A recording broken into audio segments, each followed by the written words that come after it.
And he was listening to my show yesterday, and he does not believe that Moses was on the top of the mountain getting the 10 Commandments from God.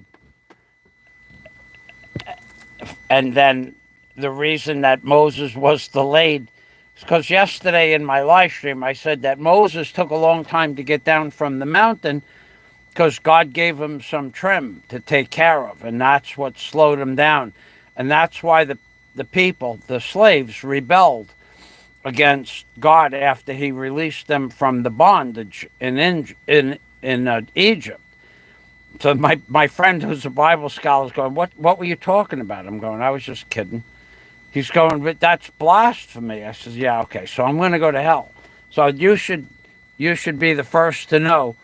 I was told by a leading Bible scholar that I'm going to hell. But today's topic is going to be, if you guys are out there and you could send Barry Jordan a message, I could use some help on this because this involves rocket science, literally rocket science. I have 10 or 12 pages open about rocket science, how rockets work in a vacuum, which is a fallacy. There cannot be a vacuum in space, but the principle, Newton's third law. We're going to go over Newton's third law of motion, Newton's third law of motion. We're going to go over the Venturi principle, the Bernoulli principle, and which creates a Venturi in a carburetor. And we're going to go over entropy. Entropy is the constant degradation of energy. In other words, people for 1 million years have been trying to make a perpetual motion machine, and it's not possible. But, and this, I'm being serious about this. This is the problem that exists for thinking minds of how the moon maintains an orbit around the Earth without being affected by entropy when all other objects in motion are affected by entropy. All objects. So in other words, any perpetual motion machine that they've ever come close to inventing, eventually you lose what is called heat, energy, CPUs. You lose a certain amount of momentum from the object in motion, even if it's minuscule, like the ones that are done with magnets, where it's almost 99.9% conservation of energy in a moving object. Eventually, and it could take days, eventually the perpetual motion machine stops working, slows down because of entropy. All objects. You roll a ball along the ground or a stainless steel ball along a glass plate. Very little friction, but eventually the friction and entropy are going to stop that ball from moving. The energy in the ball that makes it rotate is going to dissipate. So they have you believe that somehow a rocket can go up into a vacuum, and that somewhere in the interim of going from sea level,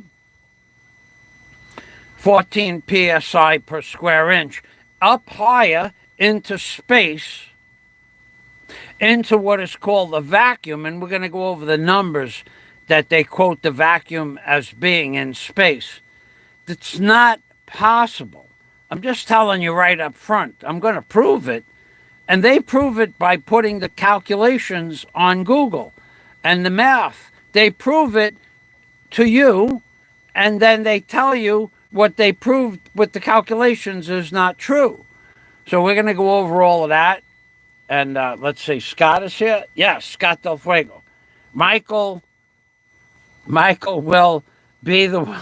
I will be the one to describe what entropy is to you people, because you people really believe that we went to the moon in a spaceship that didn't make any noise when it was landing with a 10,000-pound thrust rocket that caused an equal and opposite energy to slow the spaceship down onto a dusty lunar surface, and then the Eagle is landing. Oh, we are now 100 feet above. We are now 50 feet above. We are 20 feet, and the Eagle has left. And never do you hear the rocket motor, which is 10,000 pounds of thrust. You can go get a hair blower and put it between you and the phone, and you won't be able to hear me, which might be a good idea, because what I'm about to tell you is probably not something you want to listen to. And you people think that I'm kidding. That's the problem. The problem is I'm not kidding. The problem is I have enough previous knowledge to talk about this stuff, and then over the last 6 or 7 weeks, I reviewed what I'm going to talk about today. But today is the day that you get the information. Okay? So you have to understand that you are lied to. We never went to the moon. No lander ever landed on the moon with a 10,000-pound rocket. Buzz Aldrin was sitting there on the phone to the president or NASA. Yes, the Eagle no sound of a rocket with 10,000, no dust on the lunar landing pads, no indentation of dust or dirt. And yet, and this is a big yet. I could turn this around in a moment. The reason we never went back to the moon, is because there's too much dust on the moon. And the dust gets into the capsule. And the dust stops the electronic equipment from working. And the dust gets into the switches inside the space capsule. When they go outside and they come back in, somehow they carry so much dust around with them that it got on the instruments and almost stopped them from coming back, starting up the lunar lander to take off. This is crazy. This is insane stuff. They say one thing, they do another, and they make an excuse for something else that never happened. We never went to the moon, ever. We didn't go to the moon, we're not going to the moon, and we're never going to the moon for other reasons. The Van Allen belt. They said you'd need 6 inches of lead to protect yourself from the radiation in the Van Allen belt while going through it on the way to the moon. And yet we did it 7 times, there and back. But now you can't go to the moon because of the Van Allen belt, which is no stronger or less stronger than it was 50 years ago. They lie to you, and you people believe it. You people eat it up. So let's just go to my notes. DNC. The sand rendered several Apache. Hey, DNC. Hold on a minute. Let me turn this around. DNC. Oh, DNC is always good for the, with the intellectual words and appearances. So we have this image here, over here, because I just want you to know I use this image kind of like an SOS to Barry Jordan. Barry, when you see this image, I want you to understand that I am in assistance to do the mathematical calculations to formulate how much entropy occurs in a given amount of time with a given set of weights. And the calculations are a little bit more complicated than I understand. So depending on the Newton's third law of motion, and Barry knows this, if it's a lot of weight, like let's say you're rolling a bowling ball, because that's a good example, and the bowling ball weighs 15 pounds, and you roll it down a smooth wooden floor, it will roll, maybe 250 or 300 feet before it comes to rest, state of rest. Okay, so, but if you have a bowling ball that weighs twice that, 30 pounds, you're going to lose more energy due to friction, because there's going to be more friction on the surface that the bowling ball is rolling in, plus entropy that allows the bowling ball to spin. There's something, you're going to have an entropy loss. And those calculations are very, very more complex. So when I put this up, I want you to consider this. I'm calling for the Barry Jordan. Like when Batman puts his bat signal up over Gotham City, I'm calling on Barry to help me with these calculations. So Barry, when you see this, it's time to give me assistance. Thank you. And that's why your name is in the title. Barry, where is it? Up there. It's in the title. Barry, right there, Barry. So let's go over to, let's open this. Let's open up a window with the comments so I can see. AI generated music has arrived. And for artists, DNC says Michael will be the one.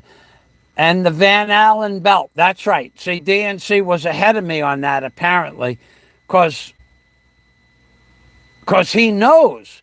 And DNC, for those of you who don't know, is an actual electronics expert. And he installed electronics and avionics in aviation aircraft. So he's not just a person on YouTube. He has knowledge of, I'm sure he understands entropy. I'm sure he understands thermodynamics more than me. I'm sure he understands Newton's laws of motions. I'm sure he understands the Venturi principle by Bernoulli's law. I'm sure of all of this. So he is a person that understands what I'm saying. And before I even got to mention the Van Allen belt, DNC said we can't go through the Van Allen belt. And NASA said it also. Now, and DNC says the sand in Saudi Arabia rendered several Apaches inoperable. So no trips to the moon. Yeah, but that's an Apache helicopter that's knocking down 30 tons of thrust downwards into the sand, and then the sand is going into the mechanism of the Apache helicopter. So that's 30 tons of lift from the rotor blades, from the helicopter blades, creating 30 tons of downward thrust that's kicking up dust. On the lunar module, you don't see any dust being kicked around by the rocket because we never went to the moon. Now, Barry, DNC, okay, Barry's busy. Okay, Barry can't help with calculations. He can only count to 10. 11 if he has his hands in his pockets. That's cold. That's fucking cold. That's really cold. Barry, while I'm on the subject of Barry Jordan, Barry Jordan. Barry Jordan, there's a lot of people out there that are rooting for you. And there's a lot of people that are not rooting for you. But one thing that I'm going to be serious about, I'm going to take off my glasses and I'm going to look you right in the eye. So, you have a group of friends, whatever your friends are, they're your group of friends. All of them are in agreement that you should stop. I'm not saying you should stop harassing your adversary. What I'm saying is that everybody that considers themselves your friend, whether they are publicly known or not publicly known, they all are in agreement about one thing, that you should stop talking about the case for whatever reason. I know more about the law in the Philippines than most people, okay? And you don't hear me talking about law in the Philippines because I don't know anything about law in the Philippines. I'm not a lawyer. I only know what I've experienced, and what I've experienced, and I'm talking to Barry Jordan now, is what I've experienced is that without a lawyer, you have there's no possibility of you defending yourself. Barry Jordan defending Barry Jordan. That's not possible. You got to get that through your head. And when you say, Barry, when you say that you're going to tell the judge, you can't just talk to the judge like you're talking to one of your friends. You have to cite what is called law. You can't give the judge argument. They're two different things, argument and law. Everybody here will confirm what I'm saying.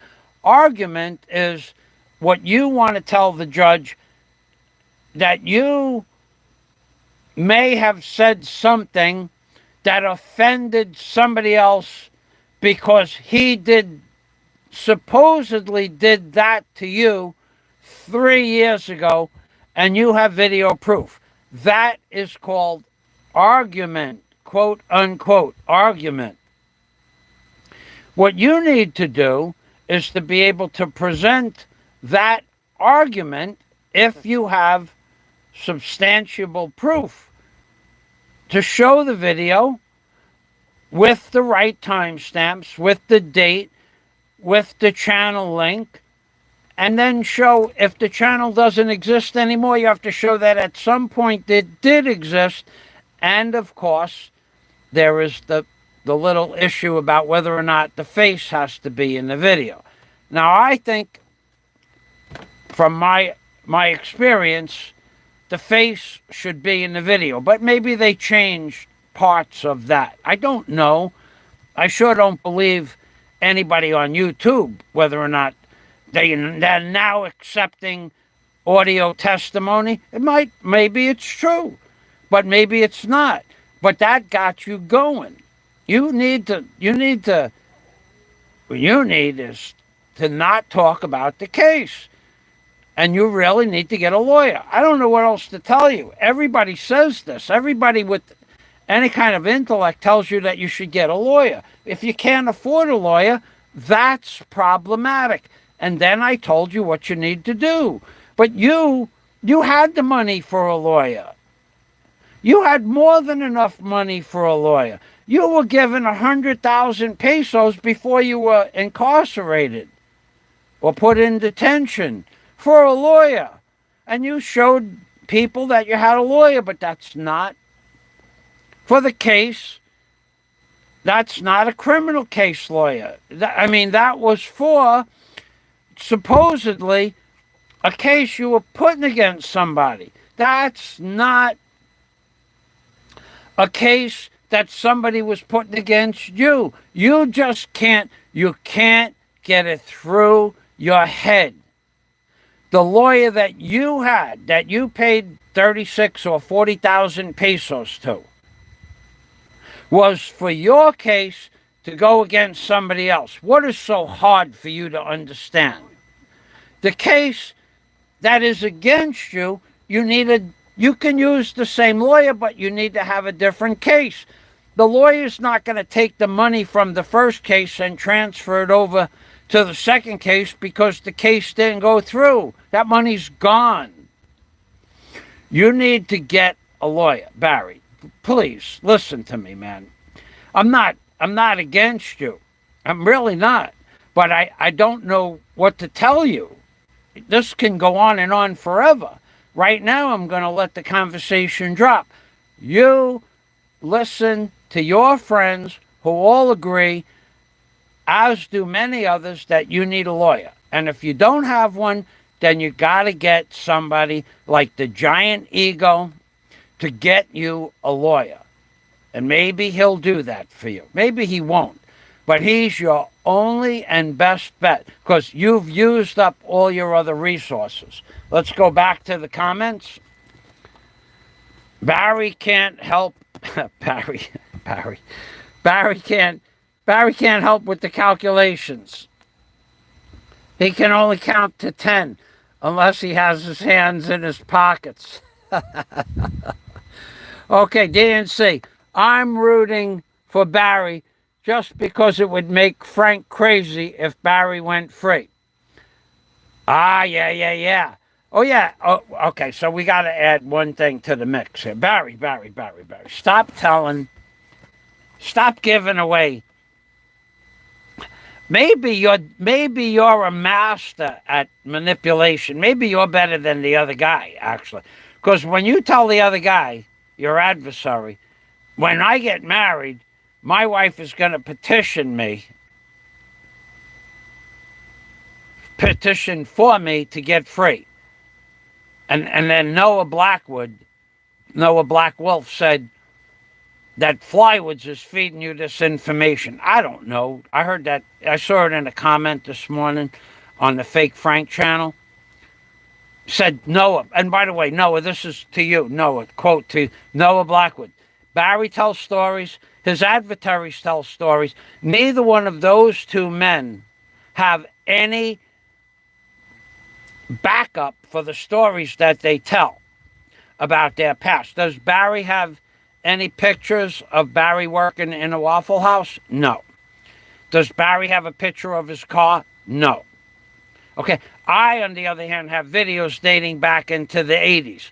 So when you say that Barry's adversary, and I tell stories, it's true. We all tell stories, except my stories are true. I could back them up. No matter what I say, there's somebody out there that would back it up. But then, of course, I would get called on the carpet and say that you coerced him to say that. So, but my stories that I depict and then show you video, proof of what I did. Can you yesterday remember that I said that I met Nick Cripps and he bought my barge? You remember that story I told yesterday, yeah? Now Nick Cripps now has a huge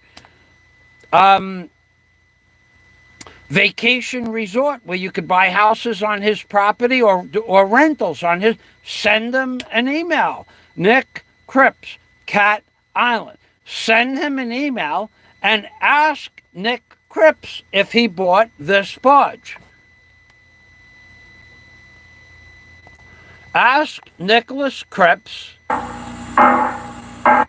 if he bought my barge. Ask him. Go there and ask him. Go online. Go look up Nick Cripps, N-I-C-K, and ask him if he bought the Dragon. That's the barge that I'm working on right there. And this is the propeller without, well, it doesn't have the prop on it now. There's the propeller. We're taking off the propeller. Ask Nicholas Cripps if he bought Barge Dragon. And everybody knows that I owned Barge Dragon. Ask him. Bentalion Brawler, welcome to the machine. So this is Barge Dragon. I'll give you the video link for Barge Dragon, and then you can see this is the barge that Nicholas Cripps bought. In fact, this is a week before I left to go to the Bahamas to drop the barge off at the new owner, Nicholas Cripps. This is not a secret. This is no secret that I owned the barge. This is no secret that Nicholas Cripps bought the barge from me. Here is the barge. The link. Let's get this up here. And let's get this into my notes. Michael, I'll be with DNC. I'll be with you momentarily. And we're going to talk about space then. Okay, so you people think that, so Noah Blackwood, he puts me in the same barrel as Barry and his adversary. Where do you people come off with this ignorance? That you're putting Michael Thomas Fazio in the same category, who has not one but several thousand videos of his life experiences in video format, recorded going back 25 years. 25 years. And you put me in the same category as Barry Jordan, saying that he had a job working in a Waffle House, but he has no record of that. Don't put me in the same category as these other frauds. Don't do that, because now you're making yourself look ignorant, Noah Blackwell. Fazio, Barry, and Frank, they all tell stories, except that Fazio's stories are all backed up in pictures and video format, whereas I've never seen pictures or videos of anybody else's stories.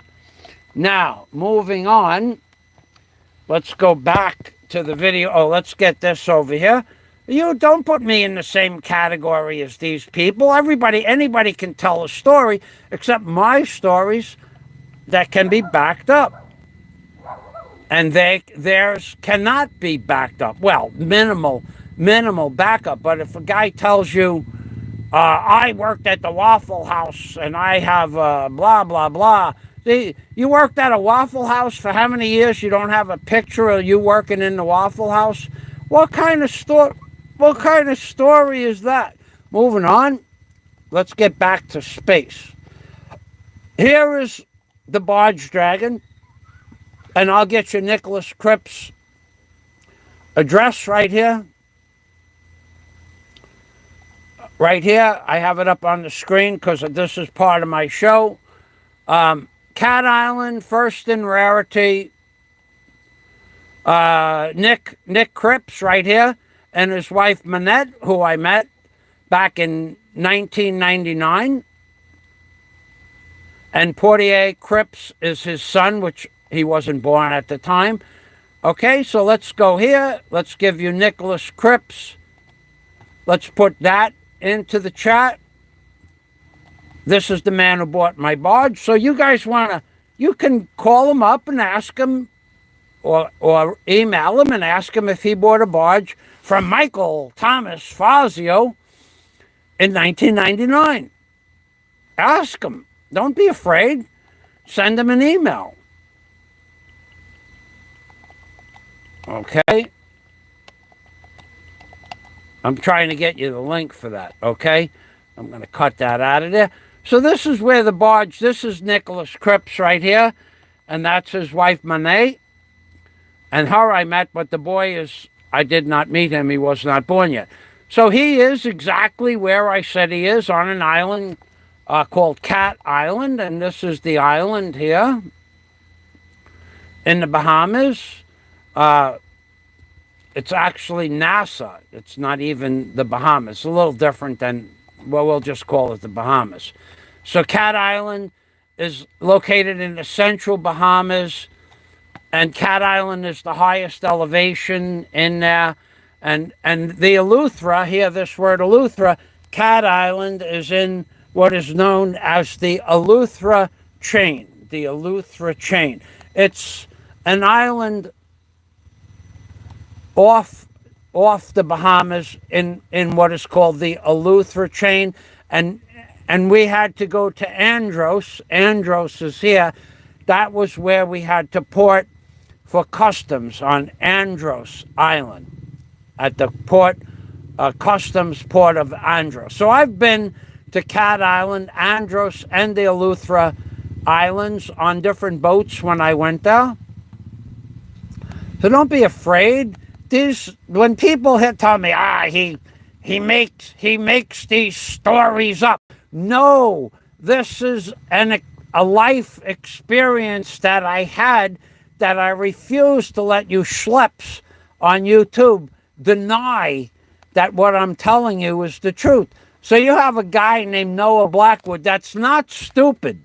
He's not a stupid man, but he says stupid stuff and he follows worthless blogs. He learned. So now let's go back to the comments.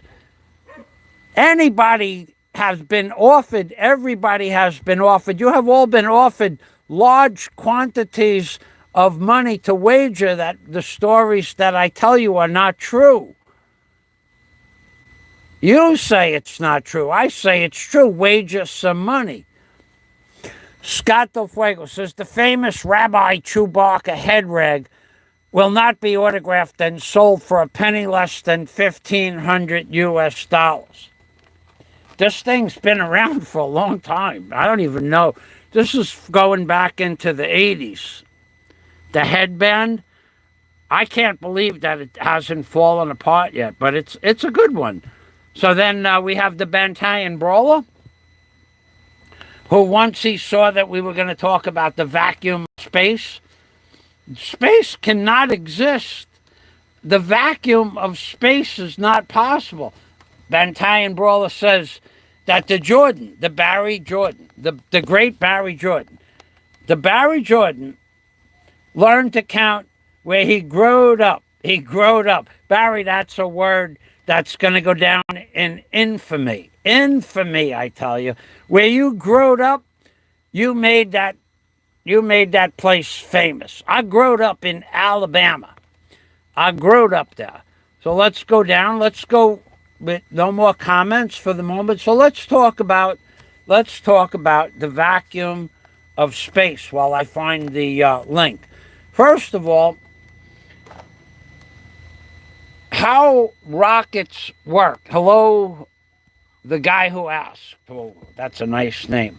Welcome to the machine. We call it the machine because we move at twice the speed of light, and no one knows how that happens. So the vacuum, the guy who asked. Okay, so I thought you had a Masonic emblem there, but it's not. So there cannot be a vacuum in space. So let's go back to my notes. Let's go back to the notes. Okay, so let's just confirm what I said. Okay, so the next moon mission here, I said that they can't go back because of dust. I said that in the beginning of the show. This video here, that I'll give you the link for, tells you that the reason they can't go back is because of the dust on the moon. Now, that's just nonsense, okay? That's nonsense. Let's see if we could see it.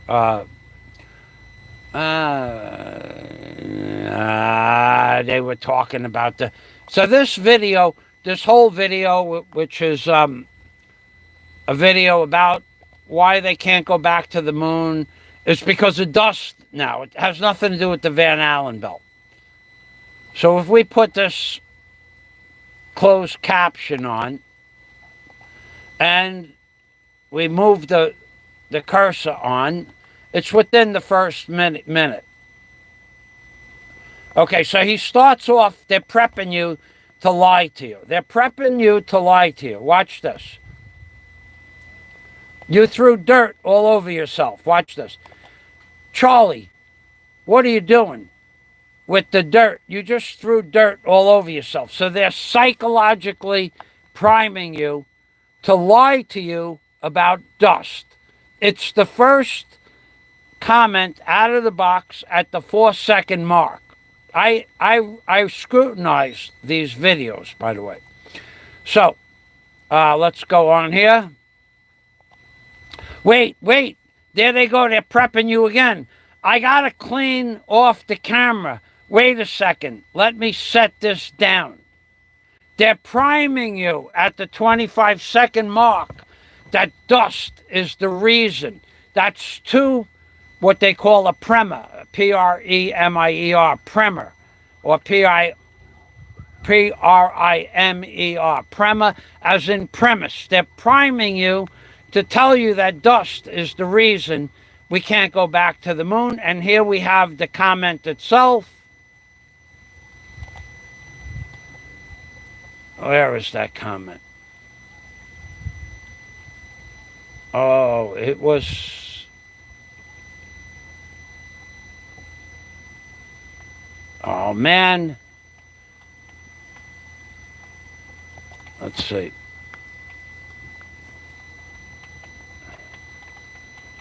All right. I'm not saying the dust thing. We can't go back to the moon because of the dust.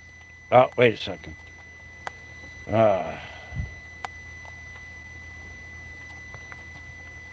Oh, it's in this video.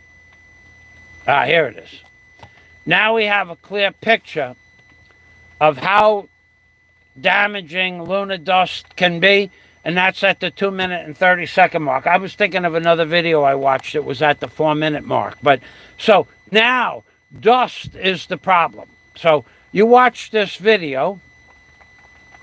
So now it's dust. It's not the Van Allen belt. And no one still has ever told us where all the lunar tapes went. There were 1,000 videos from the moon, and they're all gone. They're all missing. They said they needed them, and they recorded over them, and it's raining. Hold on a minute. Let me get you this link. I'll give you a moment to review this link. And let's get this in here. So they prepped you so that now the reason they didn't go to the moon is lunar dust. It's a lie. It's a straight up and down lie.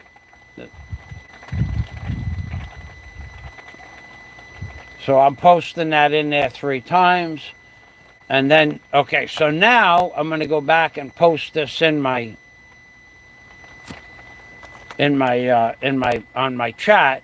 In my notes, because I make notes.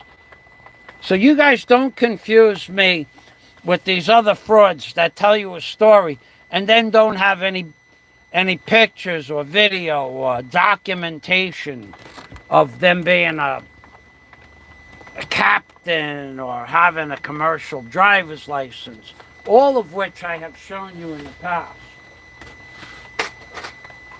And when I find that other drive, which is not easy to find, I have 7 other drives.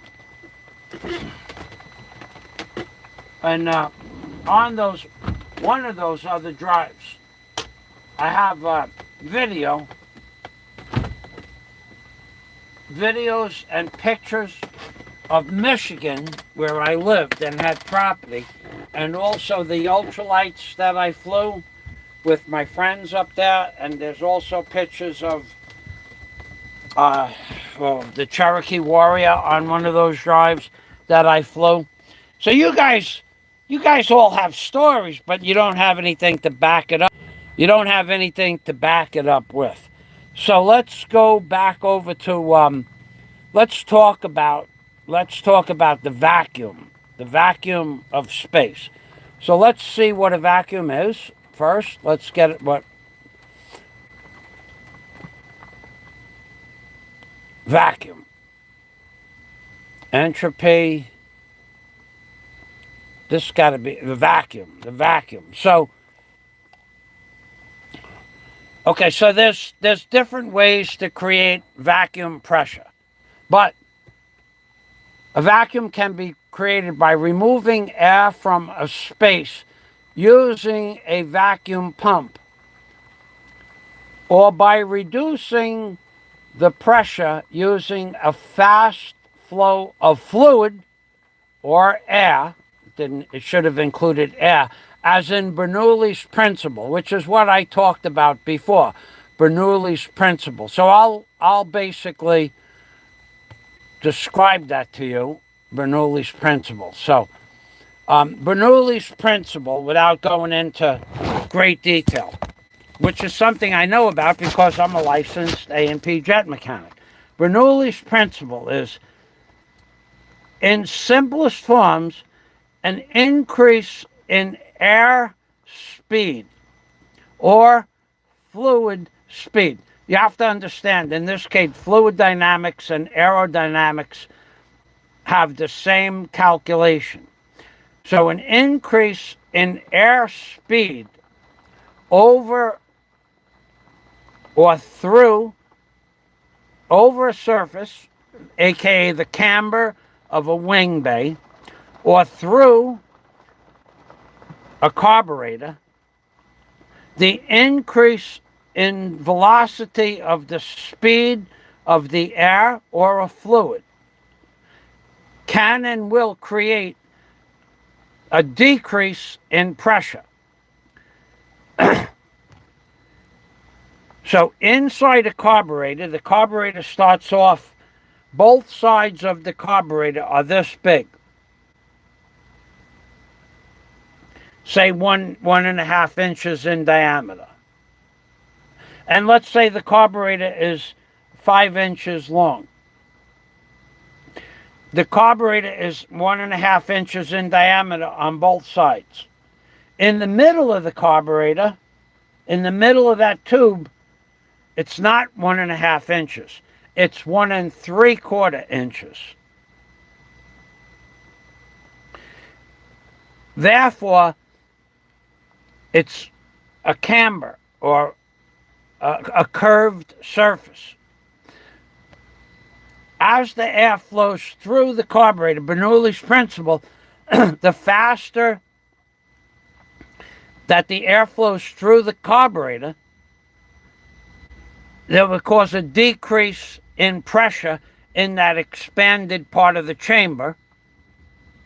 And that's what sucks the fuel in from the float bowl, unless you have a pressurized system. Okay, so it's the speed of the air, the increased diameter of the tube causes a negative pressure in the tube, and that negative pressure sucks the fuel up from the bowl, the float bowl. That's Bernoulli's principle. And that is called a Venturi. A Venturi. Same thing with fluid dynamics. If you have a pressure washer and you're pressure washing something, they have a little hose that comes out of the pressure washer. The hose is attached to a tube. That tube has a chamber that's wider than or angled off to the tube where the water is flowing through. Typically it's angled. But there's a decrease in pressure in the tube, and that's what sucks the soap into the pressure washer spray. Anybody can look this up. This is not complicated. Now, space has a decrease in pressure, which is way more powerful. We're talking, my physics teacher, Mr. Nick, just by chance his name is Nick. His name was Nick Acropolis or something like that, but we called him Mr. Nick. We created a vacuum in the physics laboratory in the bell jar, Bell, the bell jar. And the bell jar is a glass jar, just like a regular jar, but it's round and you could see through it really easy. Completely different than a Hubble bubble. And those of you who know what a Hubble bubble is, keep that to yourself. But so in a bell jar, and the bell jar had a vacuum pump hooked to it, but in the bell jar was a doorbell, like that.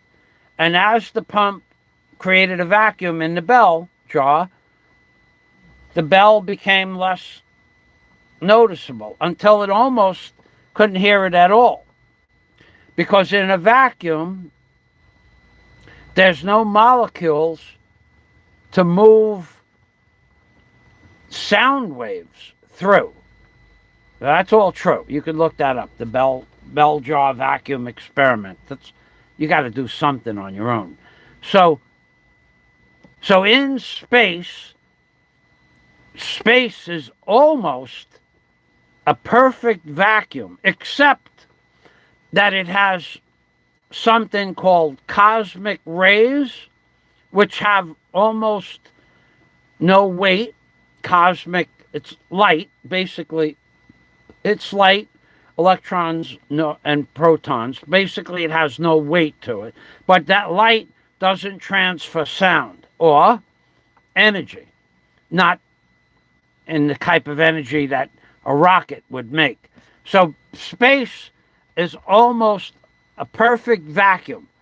But in order to create a vacuum, we had to put the bell jar over a rubber gasket on the table, on the experimental table, and then the bell jar got sucked down to the gasket, and then it created a vacuum, and therefore there was nothing in the vacuum. So in order to create a vacuum, we needed a bell jar, because without the bell jar, there would be no vacuum. That's the problem with space being a vacuum. That's the problem. The problem is, where is the barrier between Earth, the stratosphere, the atmosphere, the thermosphere? Where is there a barrier, a solid, impermeable barrier? Where is there a solid, impermeable barrier between the atmosphere and space? Because without those three elements, the stratosphere, space, and the barrier, you can't have a vacuum. It's not possible. It's like opening up a can of soda, but in reverse. But if you shake up a can of soda, the pressure's in the soda can. But if you pop the top, the pressure comes out, because the soda can is the barrier between the pressure and you. But in space, if there was an impermeable barrier between the atmosphere and space that allows a vacuum to exist, then a spaceship couldn't go through the barrier without opening and closing a door. And there's no doors up there because there is no space, because we never went to space. We never went to space. The rockets that take off at Cape Canaveral in Florida, they went up and then they rotated. Rotation. And then they rotated and then they went west. Go west, young man. They went west, and then 600 miles away from Cape Canaveral, they went past my house, horizontal, across the horizon of the ocean, and you could hear them and see them, and the roar and the flame or the smoke in the daytime and the flame at night. And then they went past, and then they kept going sideways, and the reason for that was so they could build up speed, but they were already at speed to exit Earth's orbit long before they got to Key Largo. And they still kept going till they dropped off into a place in the ocean. Nobody ever went to space. Now, if they did go to space and they maintain the concept that there's a vacuum up there, how does the vacuum exist without a barrier that the space shuttle went through? Where is there an impermeable barrier? It can't be. It's not possible. It's just not possible.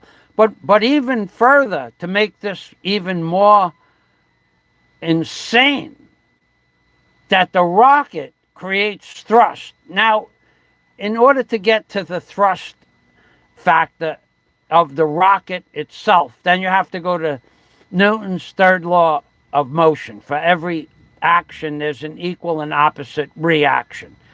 That's a lot more complicated than most of you are going to want to know about, but I'm going to explain it anyway, because you people need to know that you have been bamboozled. You have been hoodwinked by the powers that be to believe, number one, that the earth is round. It's not round, it's flat.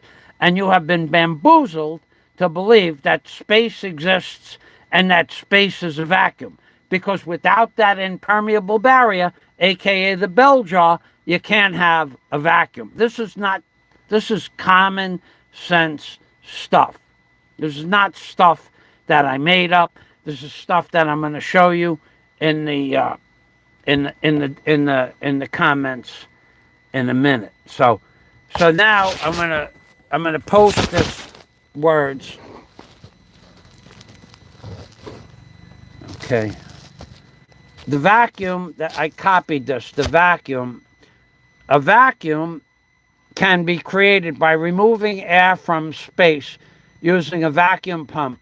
And of course, you have to have the impermeable barrier or the bell jar. And if we were to show you that I'm not making this stuff up, because you people are not smart enough to look this up for yourself, we'll go bell, B-E-L-L, bell jar. And I remember this from physics laboratory. I haven't looked this up ever in my life. Bell jar experiment. Because I liked physics and I excelled in physics and math. Okay, the bell jar experiment. Okay, so one of the best known. Hold on a minute. Let me shut this window. Let me shut the light off there.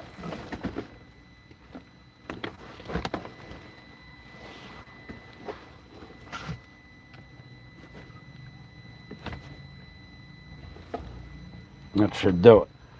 One of the best known experiments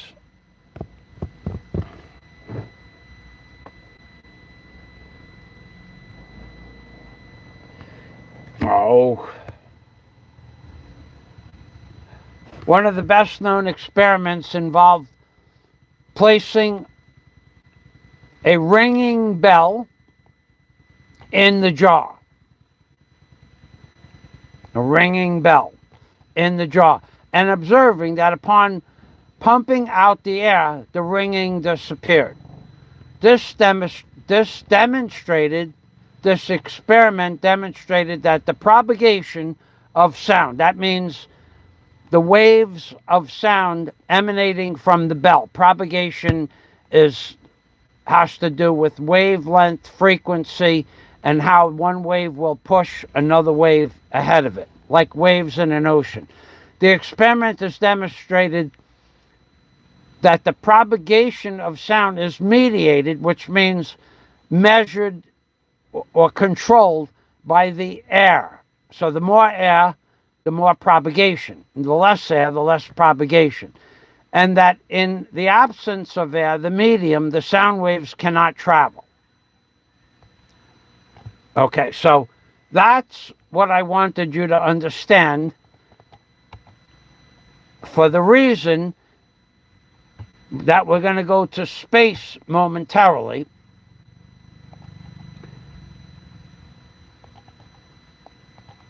This is tough. Okay, so let me get this over here. I'll give you the link here for that. I see a troll. Leave him there. Let the globe Earth baller believe that he has some. Well, that's not right. Hold on a minute. Oh boy, what happened there? See, it just disappeared. The bell jar experiment, right there. History, bell jar experiment. Let's copy this link. I don't know how long this link is. It might be too long to fit into the. Yeah, it's too long to fit in there. So you're just going to have to Google bell jar experiment. I can put the link in my description box, though. I can do that. Okay, so we'll do that above.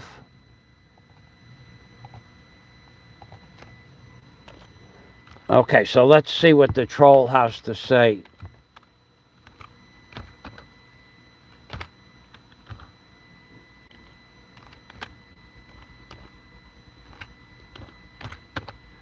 The bell jar experiment. It'll be in the when I make the post the video. All of this information that's in my show notes, comments in the description box. All of these links will be in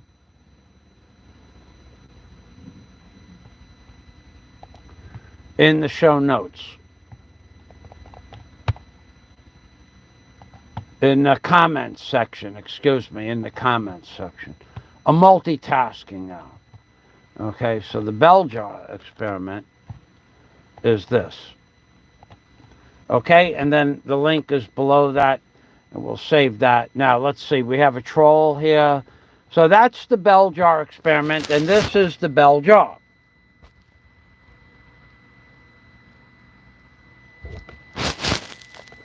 So inside this jar, could be a bottle, anything that has an impermeable barrier.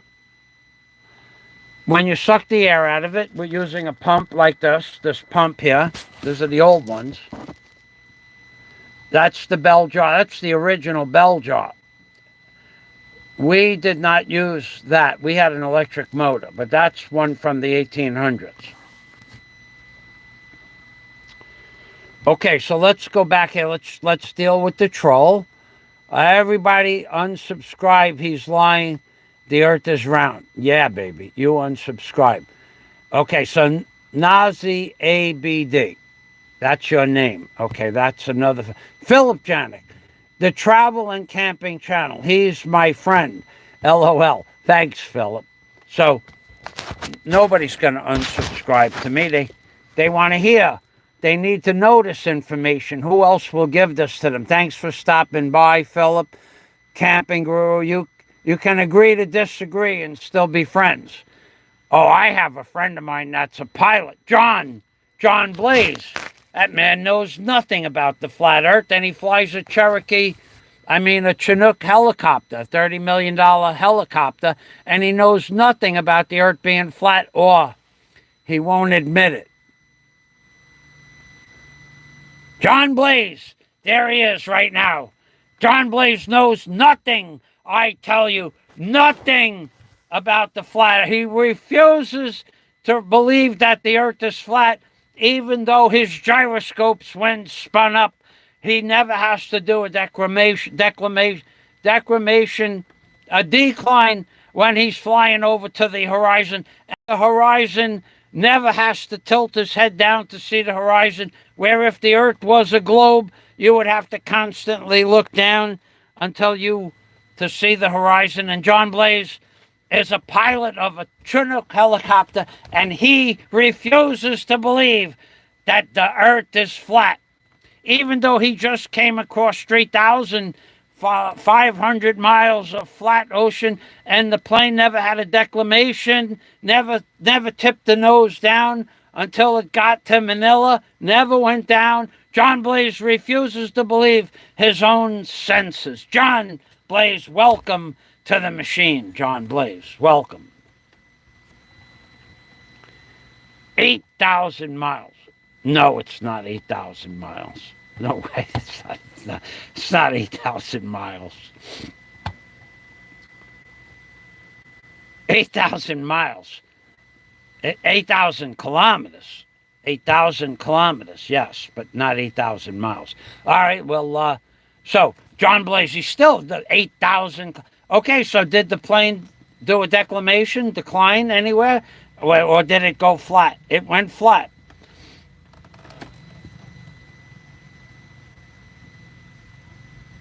I saw the Kitamari satellite pictures, but on, oh well. No, it didn't, says John Blaze. Philip Janik. Were those satellites ribbon, what they call ribbon pictures, where they were sent in data streams, or was it a photograph? Big difference. Why did they never put, you said, what was your words? You said Kidamar satellite pictures. Pictures or data streams from NASA? I'm not going to argue the point. The Earth is flat. It's up to you what you want to believe. It'll eventually, everybody will come to the understanding that the Earth is flat. It's one way of them to control your brain, that you believe that you're on a round spinning ball. And now we're going to go to my next topic. We're going to move away from vacuums for a minute or two. And we're going to go to something called entropy. And entropy is the disintegration of energy from a moving object. And that somehow the moon, okay, and we're going to talk about gravity. So the moon is circling the Earth, right? And that it doesn't lose any energy due to entropy. Yet, entropy it's not possible to eliminate entropy from motion. It's not possible. So millions of years, the slingshot effect, or the speed of the moon, is fighting this fictitious thing called gravity, because gravity does not exist either. And somehow, as the moon fights gravity, other gravity from the sun and the rest of the solar system is also pulling on the moon, but also entropy, or the destruction of some of the energy of the motion of the moon, never changes the speed of the moon ever, and the moon's been in the same orbit, as far as we can tell, forever, and the moon never changes its rotation. Boy, there was a lot there. I bet you I jammed up. Most of the people just left the live stream. Because for me to explain it, and I'm going to explain it all, you can't have the moon rotating around the Earth without entropy, and you can't have the moon rotating around the Earth without a force maintaining the speed of the moon. Now, I don't pretend to know what that is, but there is a third force that they're not telling us about that maintains the orbital rotation of the moon. Just like the moon somehow affects the tides with a form of energy, and only salt water and only oceans, some third form of energy maintains the speed of the moon. Now, there's a lot of theories about what that is, but we're not going to get involved with that. Right now, we're going to this thing called gravity and entropy. So let's go to entropy after I read the comments. John Blaze says, bottle baby. What is sound? Sound is a mechanical wave that needs a material medium. Oh boy, Bottle Baby got the answer right there on the screen. Bottle Baby, I love you. I'm gonna go to your channel and subscribe right now. But Bottle Baby says, what is sound? Sound is a mechanical wave that needs a material medium like air, water, steel, etc. for its propagation. That's right. It needs a substance. So now the reason I went to the sound and the propagation of sound in space is because there is nothing for the sound to travel through. And then, therefore, the concept of how a rocket works, pushing against nothing, is quite baffling, even with Newton's third law of motion. So let's move past there. Bottle Baby, I would say Bottle Baby has content on their channel. I would say that Bottle Baby does, and I would be wrong. Emergency broadcast system. But thank you for the comment, and I'm going to be your first subscriber. I have subscribed to your channel. Thank you, Bottle Baby.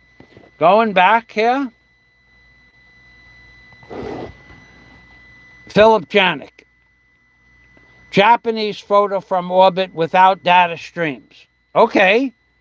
Well, I believe you, Philip. And the reason why I believe you is because with the right lens, the Earth is going to look round.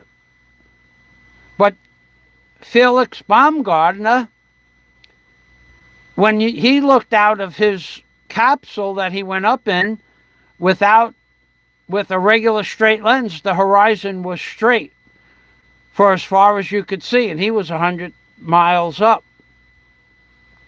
So the lens, but then when he turned on the GoPro cameras, then the Earth got curved. So it's possible to use a different lens and show a curved Earth. I believe you saw the pictures.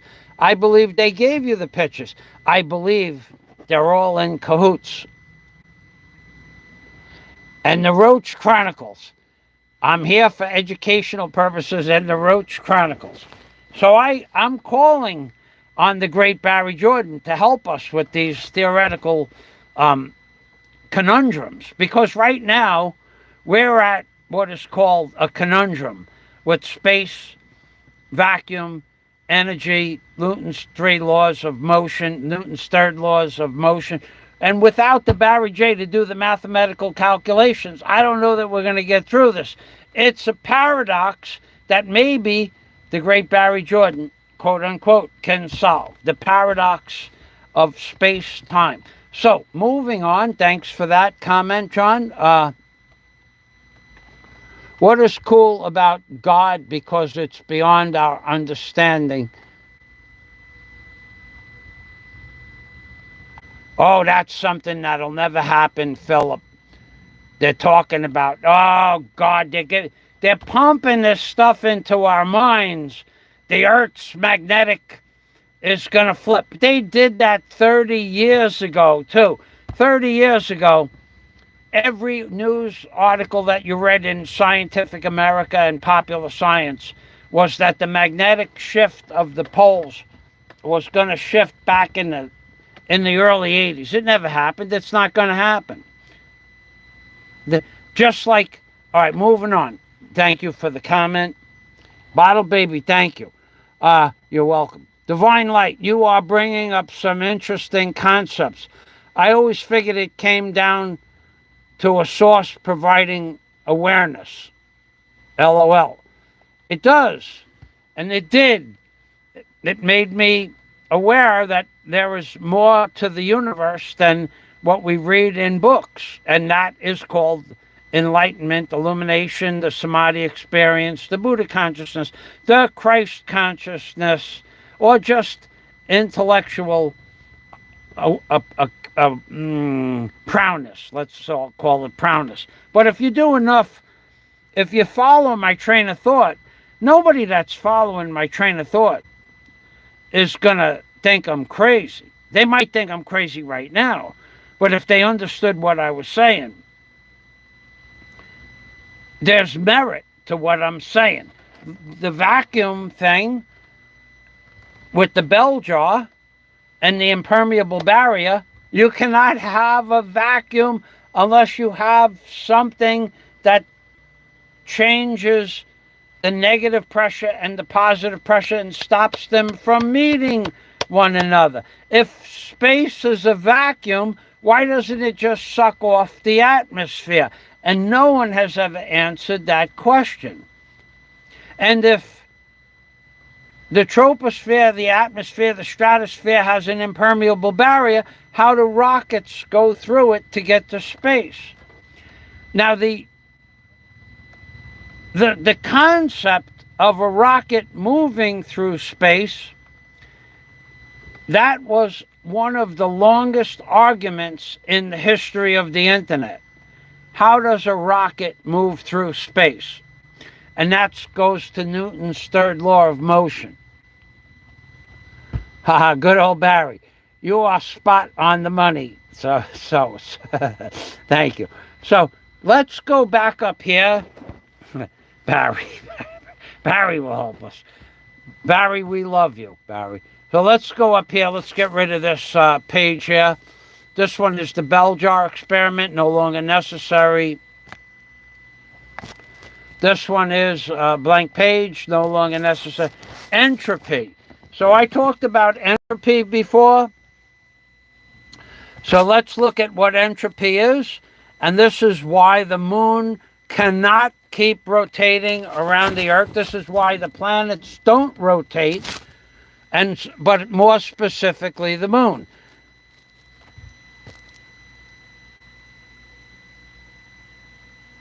Entropy is a thermodynamic quantity representing the unavailability of a system's thermal energy. So in other words, how much energy represented thermotically, or heat with heat or energy transference, for the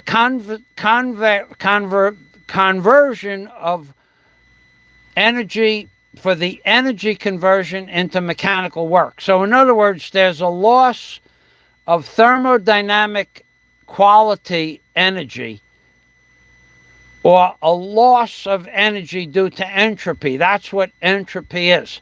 It's a loss of energy, aka the perpetual motion machine, due to friction, or even if you put a perpetual motion machine into a vacuum, eventually the energy is depleted. The second law of thermodynamics says that entropy always increases with time. So eventually, the little experiments that even if they put the experiments into a vacuum, the second law of thermodynamics says that entropy always increases with time. Well, eventually it runs out of energy due to entropy, which is nothing to do with friction, so to speak. So that the moon circles the Earth and that it's not losing its orbit, that's not possible. The second line here says the lack of order of predictability, gradual decline into disorder. Okay, so lack of order or predictability, gradual decline into disorder. That means that eventually it's going to stop. Whatever order it was in is going to change. That's my understanding of that. So let's get this up here. I have this in my notes because I like my notes. I like to make notes. I make notes. I have notes. I read the notes. I describe them, and I can't get this in there, so I have to cut that out.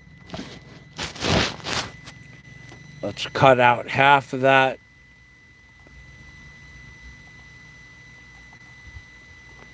Okay, so I have this in my book, in my notes, and it'll be in the comments section of the video. I'm worried about the magnetic field, says Philip Janik. It's just another story like David Icke's story that we're in a simulation. This is what's cool about God, because it's beyond our understanding, LOL. Are you talking about Barry Jordan? Barry Jordan being God? Barry Jordan is God. He just doesn't know it. He is the God within himself. God exists inside Barry Jordan. Everybody knows this. Everybody knows that Barry Jordan is godlike. Because where he growed up from, he was the manager of where he worked, that flipping at the House of Pancakes, or IHOP, whatever that was. When you want to get free pancakes, you got to go see Barry. Barry is the god of the pancake batter. So moving on, I'm only kidding with you, Barry. You know I love you. So my mistake. Hem aware 8 Google info. Okay. Thank you. Okay, so you are bringing up some. Okay, so we have to go down here. Sounds arrogant. God within himself. Magnetic field. Okay. I don't know. See, when you when you start making comments without adding enough information to understand what you're talking about, I will stop paying attention, which I just did. The Waffle House, right. Barry was the god of the Waffle House. You wanted free waffles, you had to go. I worship the Barry Jordan. So, moving on, let's get up to the next topic there. And now, entropy, we're done with entropy. Or did I have that in my notes? Let's see if I have entropy in my notes.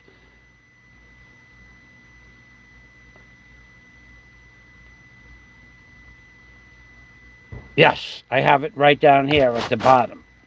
Okay, so this will all be in my notes tomorrow. We can get rid of the entropy page. We can get rid of that page. We can get rid of the Google page. We can get rid of the next Google page. And the next Google page. And the entropy page. And then another entropy page. Now, the vacuum, we did the vacuum already.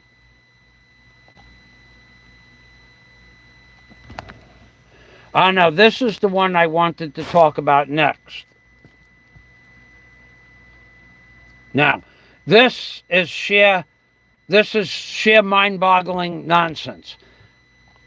Okay, this article. Now, we'll look at when this article was written. The article was written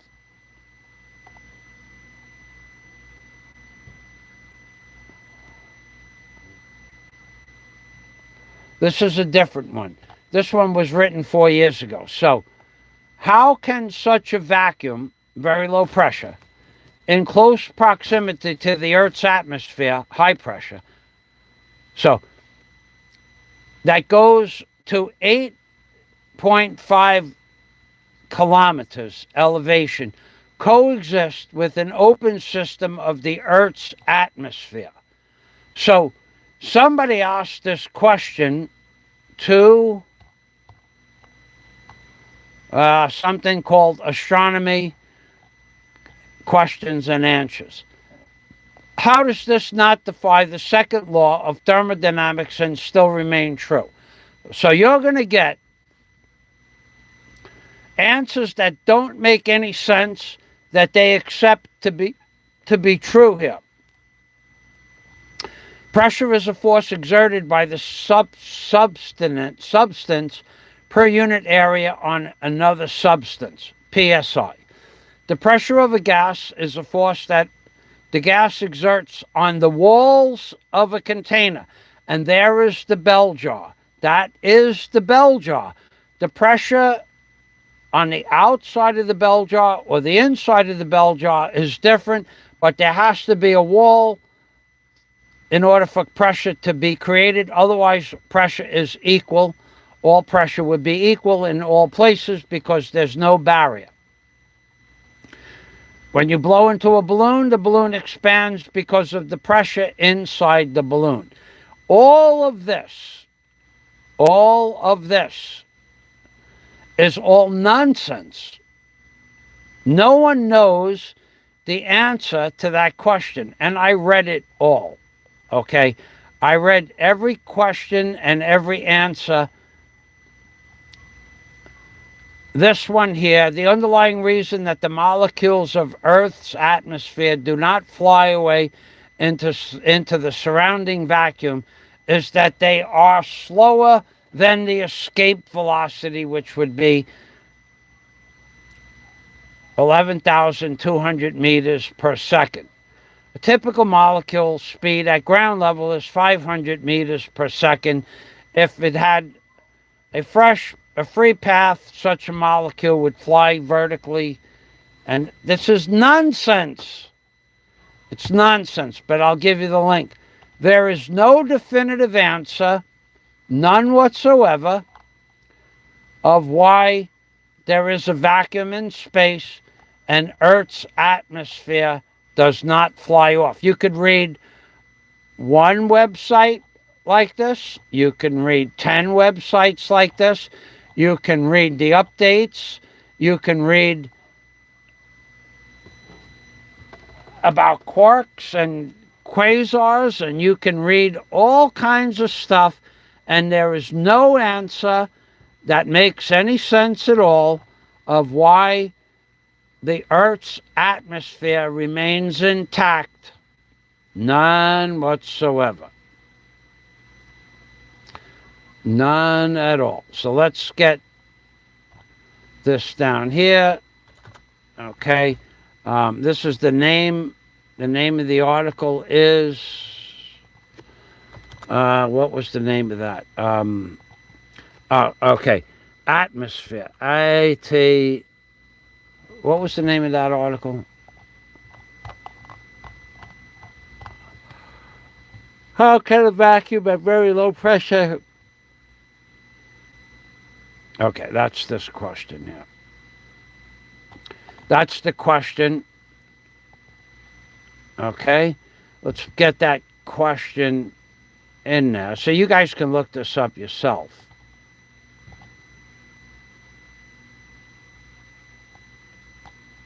Oh, I got to get it in my notes first. My notes. Got to have the notes. Okay, we'll save that. We'll go over here. We'll cut this.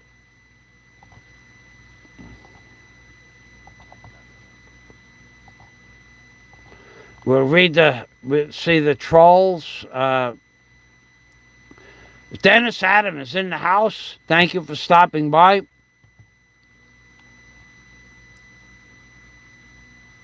Good old Barry.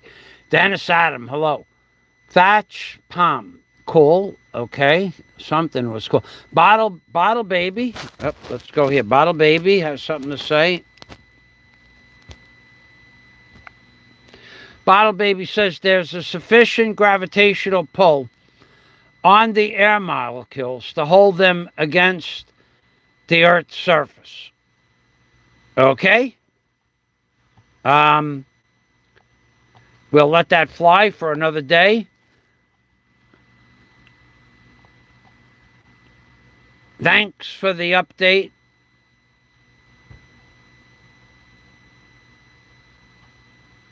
All right, so we went past this before, but I'm not real sure what's going on there. We have a little trolling going on, but nothing too derogatory. This fella says I'm old. Yeah, baby, that happened, and hopefully that'll happen to you as well. That's a true troll. There's there's true trolling, and then there's trolling, and this is one of those true trolls. Where is that? You're old. Yeah, baby, that happened. Okay. Divine light. I remember reading somewhere about there being a force that keeps people fixed to the earth.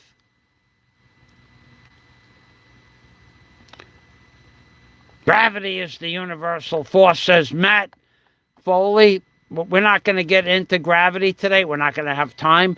But gravity is an illusion. And let me just explain it to you briefly, Matt. Okay. Gravity is an illusion. It's density. It has to do with a rubber ball floats on the water, a steel ball sinks to the bottom of the fish tank. Rubber ball floats on the top. That has nothing to do with gravity. The steel ball is not pulled down to the bottom of the fish tank with gravity.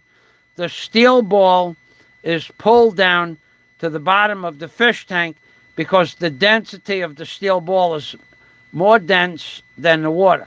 However, to prove that to you, if you had a fish tank filled up with mercury, then and you put the steel ball on the top of the mercury, the steel ball will float because the mercury is more dense than the steel ball. It has nothing to do with gravity. Density is why the steel ball sinks in the water and floats on top of mercury. And to get into the physics of mercury and water and density, something that Newton should have taken care of when he said the apple fell to earth from gravity. Newton's theory is that the apple fell to earth for gravity. Just like the theory of the Big Bang theory. Just like the theory of evolution. It's all theory. But most of it's been proven to be false, but it screws up the religious and philosophical and political structure of this flat earth. So they have to go along with the status quo. Because if you found out that the earth was flat right now today, you would know that the government and the Vatican and the churches of the world that believe the earth is round, and all the people that believe the earth is round, you would realize they were wrong, and then you would say, what else is wrong? Moving on. Thanks for the comment.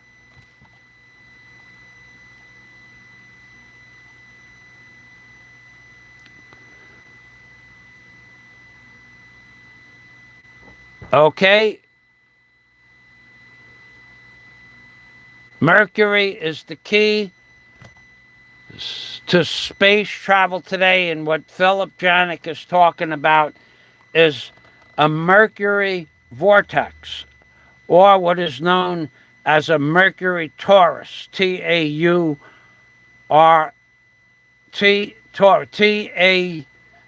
T-A-U-R-S, no, T-A-U-R-S, torus.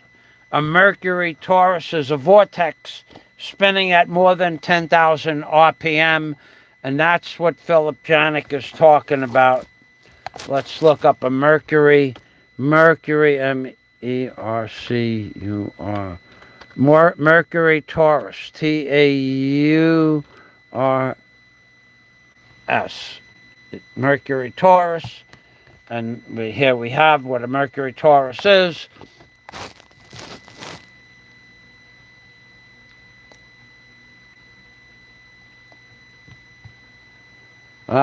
This is to do with Mercury's persistent practical purpose. No, this is not Taurus and Mercury. Is the word Taurus right?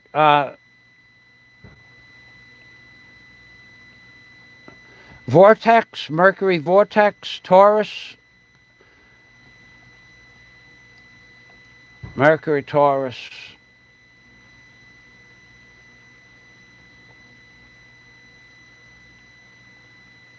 I'm trying to find it here.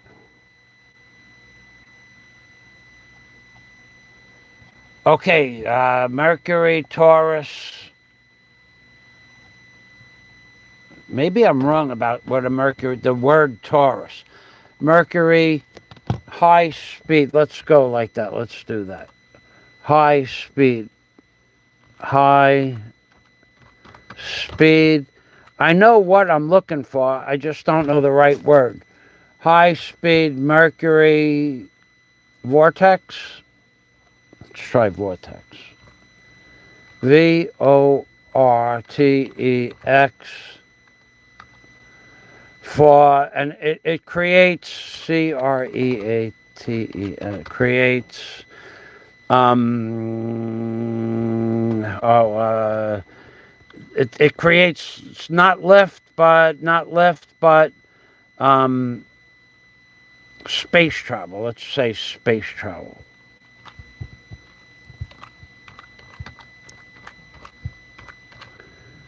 Okay, let's try those words there.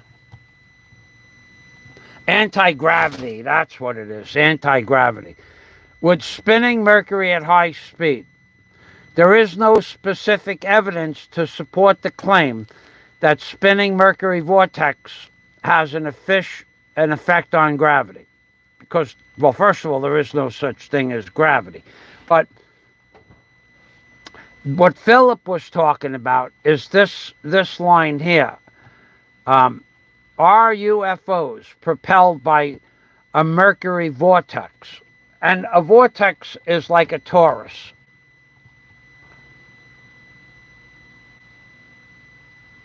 So that's what Philip is talking about. But no, that's not what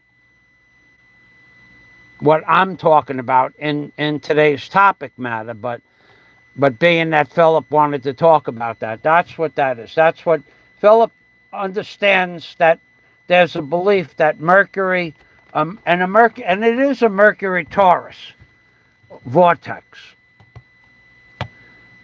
But that's something different. So let's go back to, let's get off that topic right there. That's gone. How does a vacuum maintain vacuum and then the Earth's atmosphere maintain? No one knows the answer to that question, no matter what website you go to, no matter who you talk to about it, no matter what video is on YouTube. No explanation has ever been given of how a vacuum of space, which is incredibly powerful, it's almost a pure and perfect vacuum. The vacuum of space, and I'll put this in the show notes, and I'll put it in my notes here as to the measurement. The vacuum of space is much more of a vacuum than can be made in a laboratory with a vacuum pump. Thanks for explaining, Philip says. You're welcome, Philip. Yeah, so, and I know I'm right about the name torus. It was given the name torus by one of the scientists back in the 80s. So maybe they don't use that word anymore, but I know I'm correct about that. So the vacuum of space, I want to put this in. The vacuum that exists in space are these numbers here. I don't know what the numbers mean, but all I know is that it's like more powerful than any vacuum that can be created in a typical science laboratory. In other words, here's the problem with vacuums. In order to create a vacuum, you have to have a vacuum pump. So the vacuum pump will suck out 99.9% of the molecules in the bell jar, which is why the sound just almost stops to nothingness in the vacuum. But there's still molecules in the bell jar. In other words, we can make a vacuum here on Earth that's 99.9%. It might not be that number, but it's close. In space is even more of a vacuum than we can make in a bell jar. In the best bell jar, in the stainless steel bell jar, it makes no difference. Well, what stops space from sucking out the atmosphere? Nobody's ever going to answer that question. Ain't never going to get. You're going to get an answer like gravity holds the molecules in the atmosphere, but in space, somehow there's a delineation mark that Earth's gravity stops holding the molecules, and then space exists. From how does that happen? At like 100 miles, 0.5, 100.5 miles, or where does that happen? At 100.2 miles or 153 miles? Where does that happen? There's no answer. There's no answer to that. I don't know if you guys are pushing. I got people here now for 2 hours and nobody's pushing the thumbs up. You know what? I'll just stop answering the comments. That's what I'll do. I'll just continue talking at the rate that I've been talking. Yeah, you forget how hard I work to get this information to the profane. The vacuum reminds me of when a person's focus on one item for a long time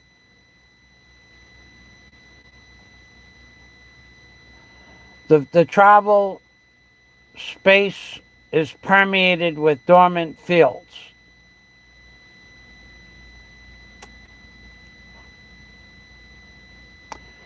Yes, Philip. So that's the theory about space.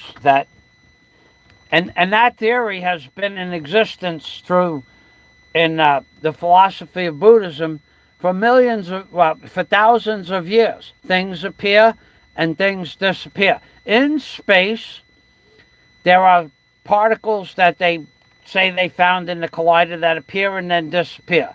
And those are some of the reason why you can't have a perfect vacuum in space.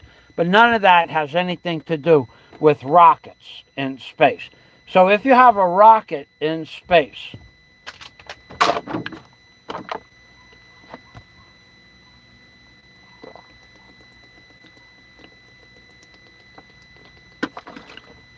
and this has been a long argument throughout history. Wernher von Braun, the father of modern rocketry, although Robert H. Goddard is also considered the father of spaceflight, because Robert H. Goddard was the inventor of something that had to do with rocketry. And Wernher von Braun also invented rockets and was responsible for the Saturn V rocket. So that those two guys, Germans, they're responsible for this fictitious thing we call spaceflight. But moving on. So if there's a rocket, this is the longest argument in the history of the internet going back to 1995. You have a rocket pushing out energy. Somehow it got into space, which is not possible, because they all go up and then they rotate and then they go sideways and they fall down into the ocean. That's true. But somehow a rocket got up into space. Wernher von Braun calculated, and he was the inventor of the Saturn V rocket, one of the inventors.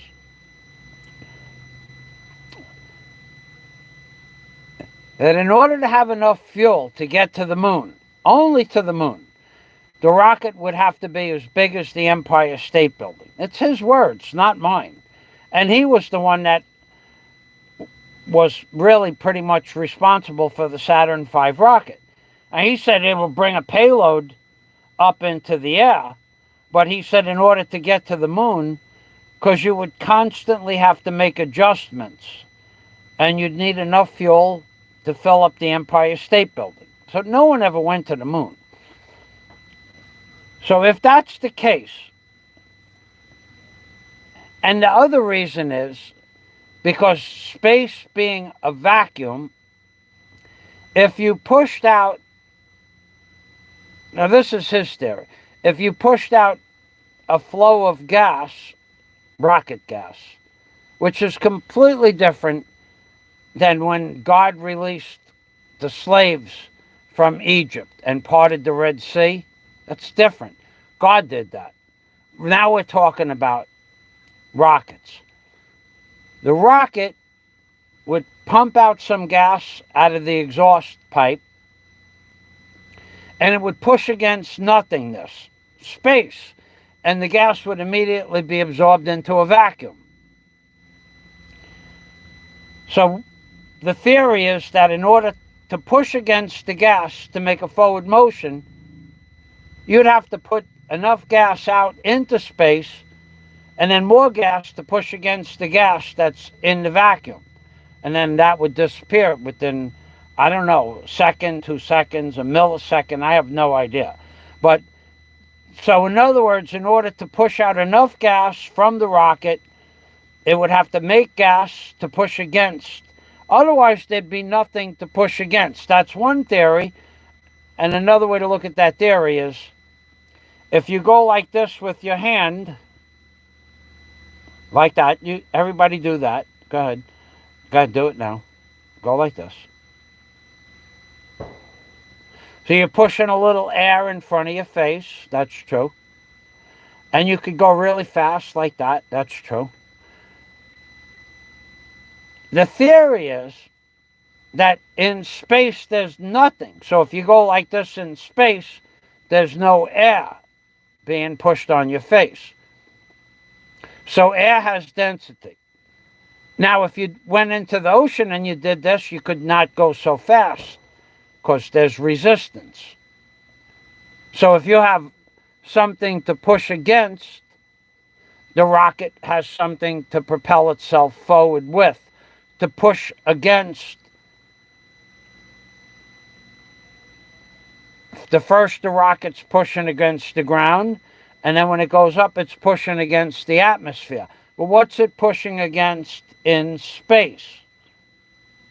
So that's one theory, that rockets can't work in space. And then and this is a long-standing argument now.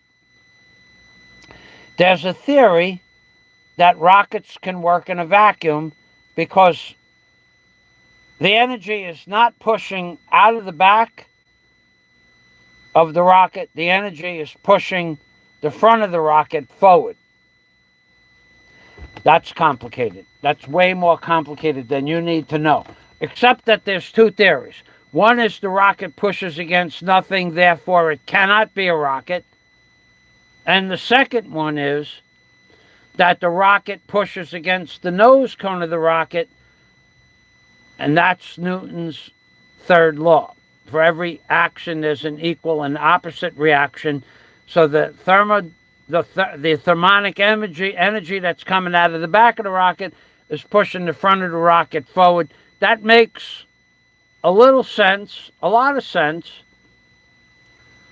but it still doesn't compensate for how much rocket fuel you would need to go to the moon, and then it still doesn't compensate for the fact that the lunar module landed on the moon, and while it was landing, it was 50 feet above the moon's surface, and the astronauts said that the rocket engine kicked in, the reverse thruster kicked in, and you couldn't hear it.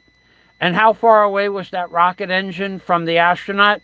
About 6 inches. So you had a 10,000-pound thrust rocket 6 inches away from an astronaut in an aluminum can, and the guy is on the phone talking to the president, and you can't hear the rocket. It's all kabuki theater. We never went to the moon. And then when the rocket landed, it didn't kick up any dust. And now we can't go to the moon, as I showed you in the beginning, because they said that the dust affects the instruments. They leave out the Van Allen belt altogether. They come up with a different theory every 15 or 20 years. And now they come up with the theory that we can't go back to the moon because of the dust. 15 years ago, we couldn't go back to the moon because we lost how to build a rocket engine, and we lost what is called telemetry, which is where the rocket pushed and compensated for the direction. They lost the telemetry to the moon. But they figured it out in the 50s and 60s, but now they can't figure it out again. It's all kabuki theater. We never went to the moon. The moon does not rotate around the Earth on its own. There's some third force because entropy would stop the moon from rotating.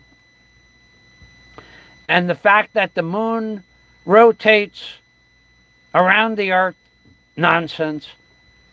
It does, but it's the rotation of the Big Bang and the Earth rotating around the universe, the Earth spinning at 1,038 miles an hour, and then the Earth is spinning around the sun at 600,000 miles an hour, and the sun is spinning around the universe at 6 million miles an hour, and then all of that occurring. And if you want to look at that in a telescope, you have to mount the telescope to a concrete pedestal that doesn't move at all while the whole universe is moving.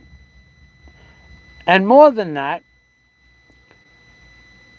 there is another factor that if all of the planets are moving and rotating, and then we're spiraling through a galaxy, which is another fictitious story, at 6 million miles an hour, because the Big Bang 4 billion years ago, 13 billion years ago, made a bang so big out of nothingness.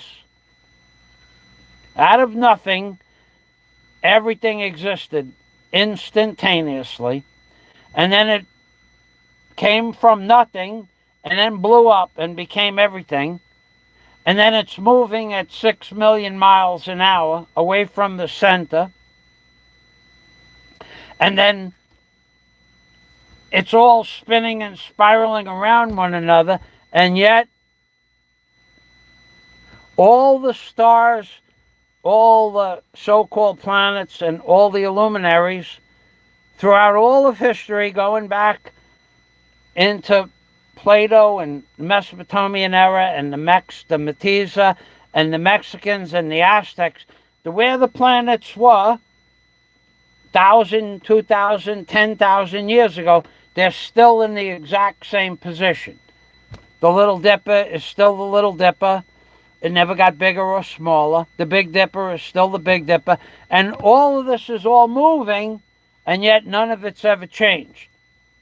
It's the kabuki theater. We don't live on a spinning ball.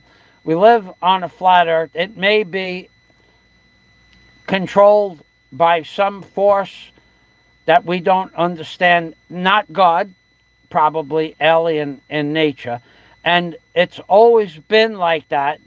And they have always controlled this world since the beginning of our recorded history. And just like the story that the moon was not always in orbit around the Earth, well, how did that happen? And if it did happen,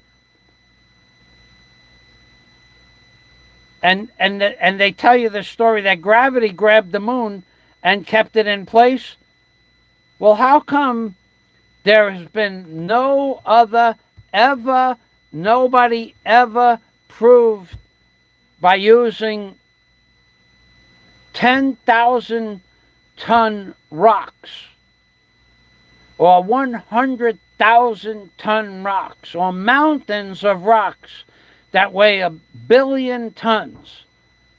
How come there's no gravity to the mountain? Or no ball, no matter how big that it's made out of steel, no ball has any attraction with the theory of gravity to any other object. In other words, if you take a ball that weighs 100 tons, a steel ball, and you take a pin and you hang the pin next to that 100-ton steel, the pin won't be attracted to the ball in any way, shape, or form, unless it's magnetic, because gravity doesn't exist. If it did, and the Earth somehow grabbed the moon, stopped it from flying by, It was on its way somewhere else in the solar system. The moon was going over there, and you're over here, and the moon is over there. And the moon is over there because you're here. And the Earth somehow grabbed the moon into its field of gravity and then slowed it down to make a perfect orbit around the Earth. It had enough gravity to grab a moving object, moving at 30,000 miles an hour, stop the object, and put it in orbit. The Earth did that, right? Nonsense. Nonsense. Now, even let's say the Earth had gravity. Let's say there was gravity. Let's say it's not fictitious. And the Earth grabs the moon, stops it from moving at 30,000 miles an hour. How come the Earth doesn't suck the moon into the Earth? If it had enough energy, gravity to stop the moon, why doesn't it suck the moon into the Earth, into the ocean somewhere? I mean, it'll fit. Why doesn't? Because there's no such thing as gravity. If it had enough... Now, then they have that ridiculous theory that the moon was once part of the Earth and we got hit by an asteroid, and then that the Earth is spinning and it spun itself back into a ball, and the moon went over there, and that was spinning so fast it spun itself into a ball. You people are dumber than rocks. All right, I got comments. How many trolls do we have here today? I'm losing brain cells right now. I like that. I'm losing brain cells right now. I like that kind of comment. You should be losing brain cells right now. I am destroying all of your your misconceptions about reality.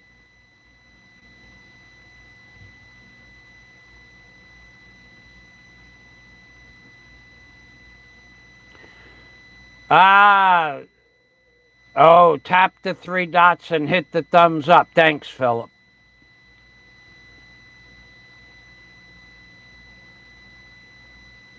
Greetings from down under. Hey, you know, I was thinking of down under today. I saw a really good, not today, last night. I saw a really, really good movie. If you guys want to watch a good movie, let me tell you how many times you'll have to watch the movie to understand the movie. You can get a great grasp on the movie from watching it once. No, you can't do that. You'll enjoy the movie if you watch it once, but you won't understand what they did in the movie, who did it, why they did it, and how they did it. He fooled everybody. Everybody in the movie was hoodwinked. And the name of the movie is Den of Thieves. Den of Thieves. What a great movie. It is one of those movies that you think you get what happened, or you think you know what's going on, and at the end of the movie you go, no, that's not what happened. And then you watch the movie again. The whole movie. You got to watch the whole movie, because they flash pieces of scenes in the beginning of the movie that are keys to what's going on in the movie, but you don't know what those keys were until you finish watching the movie, and you have to remember what the flashes of the keys were to know what the movie was. I'll give you the link, because for you to find it, you guys don't like to do any of the work.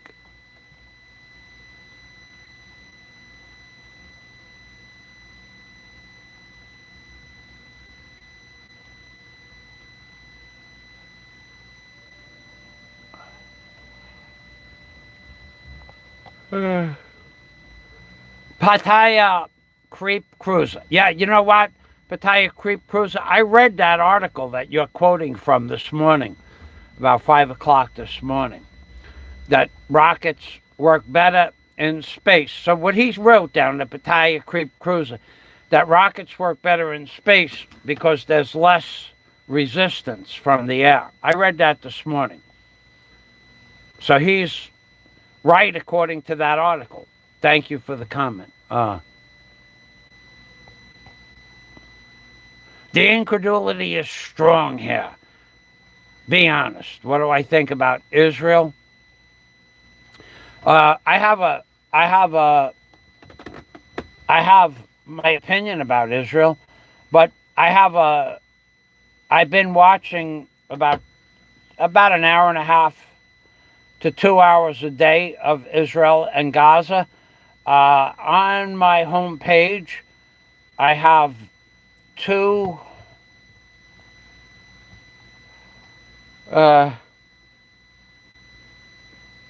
playlists. One has about 150 videos. I've watched them all. And one has about 35 videos, maybe. You can go watch my playlist. And I've followed it since October 7th, naturally. And I've made a playlist of about 135 videos total. And of what's going on there, according to Scott Ritter, who was the arms inspector in Iraq 30 years ago. He was a very high up in the intelligence field, and Colonel McGregor. So those are the two people I follow for the information about Ukraine, and I followed them before the Gaza-Israeli conflict, and I followed them about Ukraine for about the last year and a half. So I think they got the best handle on what's going on there. So I agree with those two men.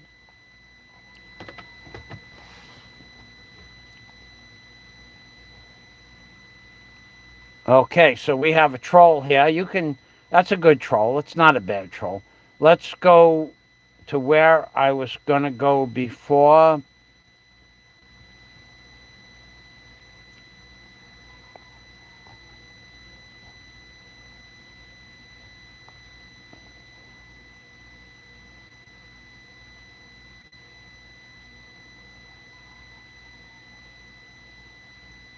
Do I like physics? Yeah, I actually liked physics a lot. Yep. The boxing kangaroo is here. So down under.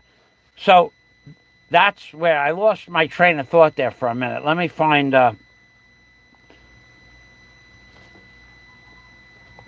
let me get that link for you for the Den of Thieves movie. What a great movie.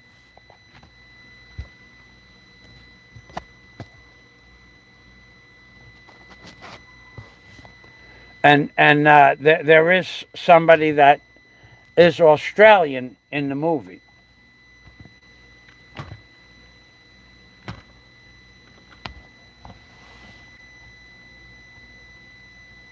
Oh man, did I...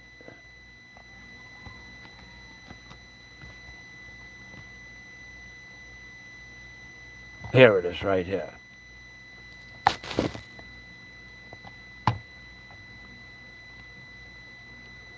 And don't ask me the name of the stars. I never remember the name of the stars. All I know is it's a great movie if you want to watch, and it's got pretty good quality too. All right, let's go here. Let's put this over here.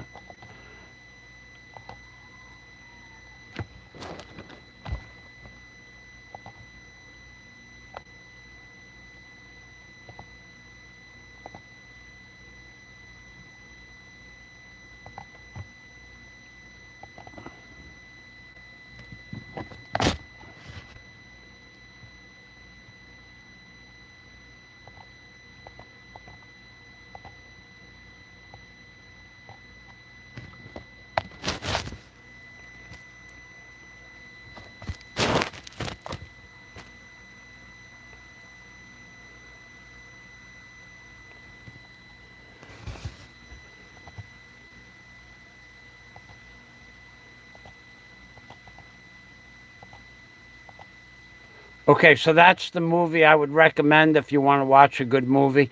Because there's not really a lot of great movies on YouTube, but that was one of the ones that I found to be really good this week. Okay, so we have a fella here that's losing brain cells. Swift Spark 08. Well, that number there is the power, the how much power the vacuum in space has. That number. It has to do with the vacuum of space. So, in other words, we can make a vacuum here on Earth. Maybe it's 5 by 5. I don't know. Because I don't know the physicists' numbers and how they do the calculations. But the vacuum of space is more powerful than the vacuums that we have here on Earth. Although we can make a vacuum like 99.9% vacuum, in space it's even more of a vacuum, which is bologna and cheese. It never happened. So unless someone wants to say something else, I'm going to end the live stream. And that's it. I'm done. And I may just eliminate answering your questions, because it does drag it out an extra hour to answer everybody's questions. I may only just answer the questions of the people that I know. I won't even acknowledge troll comments or somebody saying, I'm losing brain cells. Okay, then just go away. It's okay for me. Matt, thanks for stopping by. Philip, thank you. We had John Blaze. We had a couple of my friends in here, Dennis Adam. All right, Amping Permi from the Philippines, and of course, Amping Permi means take care always. And what I tried to do for you people the other day was next year. I thought it was this year. Well, next year is only a month away, but I thought it was this year. But next year, there's a piece of property. I have a video of me walking. It's the last viable commercial piece of waterfront property in Bohol for a super hotel complex. I think when I walked it out years ago, it's close to 700 feet, 600 feet wide, okay? And it's 700 feet, runs up towards the main road, up a hill. So, and it's 700 feet of waterfront property, or 600 feet. I tried to walk it out, but you all know that watch my videos. I'm not having any luck with this phone. I'm not able to get cell. I have a cell tower right by me. I mean, there's a cell tower. If I turn on data now, it will work from where I'm sitting. If I walk 50 feet away, the same cell tower won't work. If I walk to the beach, it might work. So there's a cell tower over there and a cell tower over there. 1 mile that way and a half a mile that way. And something happened to my Samsung Galaxy 21 phone. The reception on the Samsung Galaxy 21 is, it says it's 3G.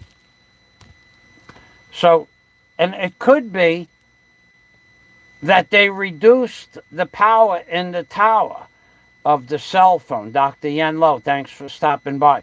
Dr. Yen Lo has been a subscriber for many, many years. And also at one time he was a Patreon member. Thank you for that. So it's reading 3G power from the cell phone towers. So it's not my phone, it's the tower.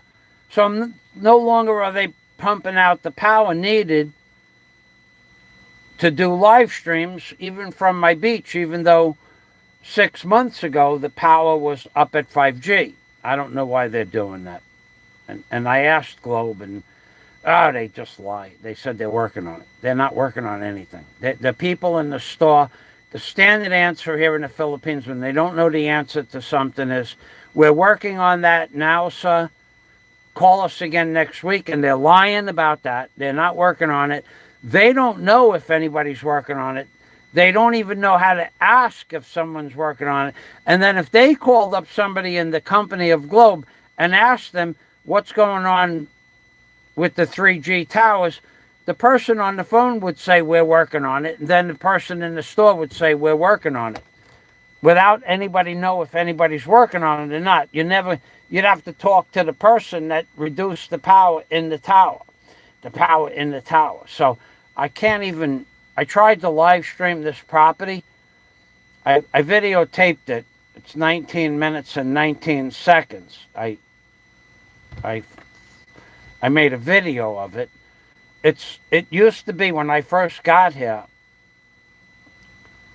When I first got here, next door this way, they were building a hotel.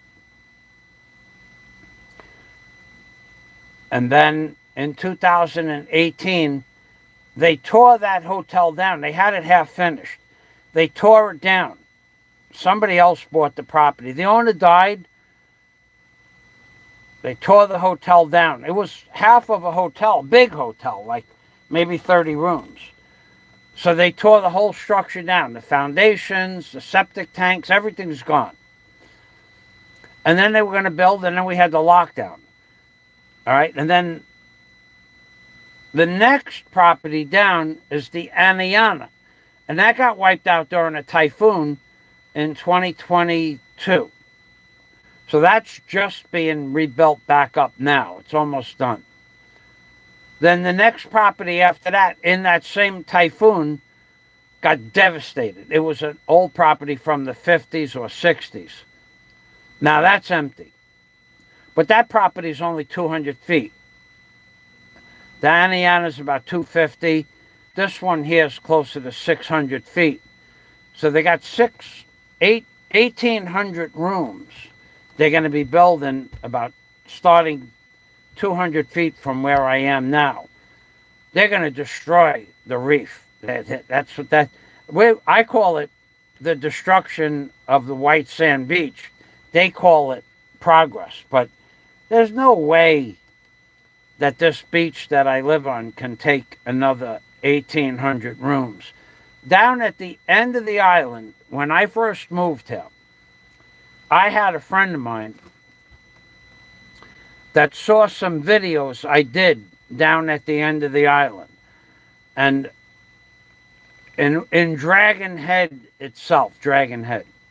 And he said to me he wanted to buy that. Now, I don't know if he could buy it or not. And it wasn't Warren, it was somebody else. Somebody said they had enough money they wanted to invest in the Philippines. Can you buy that property where the horse stables are? So I did my best to find out if the property was for sale, and the answer was no.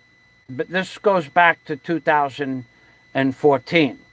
Yeah, the property was not for sale. It wasn't for sale, and you couldn't build on it. But now they're building on it. So they changed the rules and regulations. The property was owned by a private individual in the Philippines and was never going to have houses or buildings or hotels on it. And now it's got 3 hotels going up on that property in that area. So they changed the codes here, and they're going to turn this place, it's going to look like Miami in 10 years. It'll look like the buildings along Miami Beach. That's how many rooms. They're building 1,800 over that way. On this property, 134 next door, right next door, 60 feet away. The property after that, the anion is going to stay at about 40 rooms. The property after that, I don't know what they're going to do. The property after that is a public park. And the property after that is the Bellevue. They're not changing that. And then we have the Modella Hotel, which is a couple of 100 rooms. And then after the Modella Hotel, we're going into big building, room building again. Each building is 134 plus rooms. I don't know how many. So they are destroying the white sand beach in back of my house. Yeah, okay. He's unsubscribing. Oh my God. Unsubscribing. I can fix that for you right now. I can fix it so you don't have to worry about unsubscribing. Let's see. The incredulity. Now, you know, you use the word that those people don't understand. The incredulity. Incredulity. We'll paste that in there. Incredulity. You know you use the word that screwed up everybody's head. And the movie, I think that movie that I just talked about, willing to believe something. And they used the word incredulity just yesterday when I looked up the characters in the movie Den of Thieves. Somebody used it to explain how hard it is to believe what the actual plot was. And maybe it was in a comment in the movie itself. But if you guys have 2 hours to watch a movie, you'll have to watch it 3 or 4 times to understand it.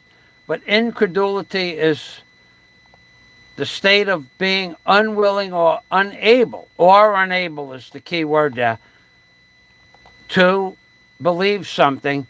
He stared down the street in incredulity. He did not believe. So yeah, I don't care about that anymore. I'm long past worrying about what people think about me, that's for sure. And or my concepts. My concepts are true and correct. The incredulity. That's a big word. Even I had to look that up. I saw it yesterday too. In a sentence.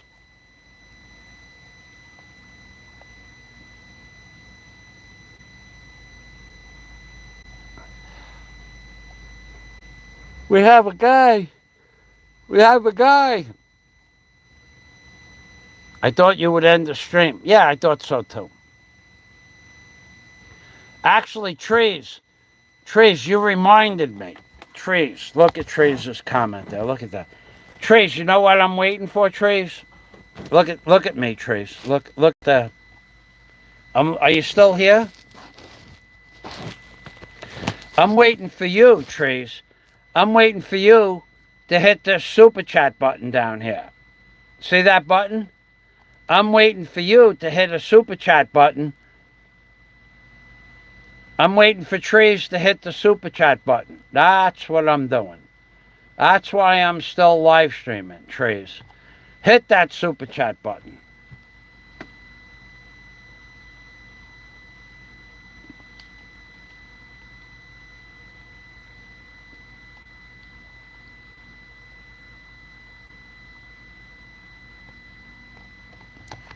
I'm very sad to say this, but I need to subscribe.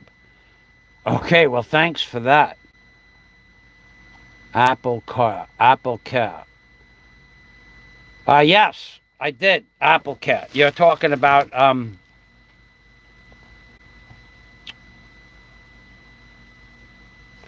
yeah, we're looking for somebody to hit the Apple Care. Yeah, I did all of that, Dr. Yenlo. I've been to the store. The Apple store they know what the problem is. When you update the phone, they told me to update the phone, and when I updated it, See, the screen went green. Inside here is a circuit, series of, lead with, not lead, it's probably silver solder, but there's two contacts here, two contacts here, two contacts here. When you update the phone, the update burns out the connection. It burns it out. So there's two here, two here, two here, and two here. There's 8 connections. One of these connections burns out when you update the phone. Not like an hour later, but as you update it, it burns out 5% of all iPhone 13 Pro Pluses. Only the 13 Pro Plus. So if 100 phones were sold, iPhone 13 Pro Plus, if 100 were sold, 5 of them will burn out when you update the phone. It's a factory problem. It costs between $63 and $130 for them to resolder it, the connection, because it has to be done with an electron microscope. That's the problem. Apple shows you how to fix it by pushing the buttons. Videos show you how to do it with fixing the buttons. Apple Care shows you how to do it by pushing the buttons. All that is for iPhone 14, iPhone 12, iPhone 11, iPhone 10, not iPhone 13. iPhone 13 too could happen if the phone didn't burn out. But if the circuit blew out, you got to have it soldered. Guy has to pick up a soldering gun and solder the circuit. And then he has to turn off automatic updates, because he'll solder the circuit and the phone will automatic update, and a minute after he turns the phone on, the phone updates and burns out the circuit again. How it does that, I don't know, but that's what he said. Now, I believe him because it's what he does for a living. And he showed me exactly what the problem was. So it's not anything you can fix with buttons. It's a burnt out circuit. So I'm still waiting for this guy, Trees, that called me Dad. I'm still waiting for Trees to hit the super chat button. The Trees did not do that. My God, he's a bad tree. He's a very bad tree. You know what we do with bad trees, right? We bust out the Still 290. Good show. All right, that's it. We're done.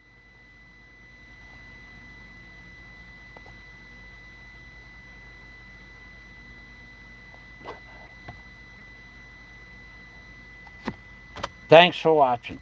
I'm Pink Permy, which of course means take care always, from the Philippines, baby. Bye-bye for now. That's right. Oy vey and shalom.